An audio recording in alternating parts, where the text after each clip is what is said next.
Tuloy-tuloy ang dagsa ng mga pasahero sa Parañaque Integrated Terminal Exchange. Update tayo sa sitwasyon doon. May ulat on the spot si JP Soriano. JP? Good afternoon, Rafi. Good afternoon, mga kapuso. Narito po tayo ngayon, o good morning, mga kapuso. Narito po tayo ngayon sa mismong entrance ng PITX kung saan makikita nyo walang patid.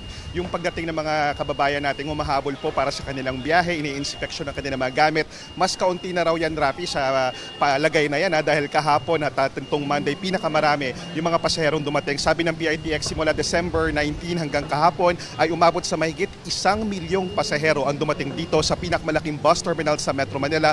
Pero kahit anong paalala sa mga kababayan natin na huwag mong magdadala ng mga matatalim na gamit, may mga nakakasunog na bagay, ayan po, may mga nakukumpis ka pa, may lighter, merong mga, may gunting, yan po, aabot sa 30 plus yung nakumpis ka ngayong araw na iba na itabi na. At pagpasok po ng mga kababayan natin dito, meron po agad Police Assistance Desk na makikita po dito na nagbabantay. At ang pinaka-common daw po na inilalapit sa kanila ay ang mga nawawalang bata, meron pong nawawalang gamit. May isang pasahero po na nawalan ng cellphone o naiwan ang kanyang cellphone sa bus at hinanap po ito ng mga pulis. Meron din pong pulis ang nakakita ng wallet sa isang CR at mabuti na lang sila nakakita at nabalik agad. At ngayon hanggang 10 a.m. abot po sa mahigit 62,000 ang mga kababayan natin nakarating na dito sa PITX at inaasahang marami pa po ang hahabol. At yan muna ang latest. Balik muna sa iyo, Rafi.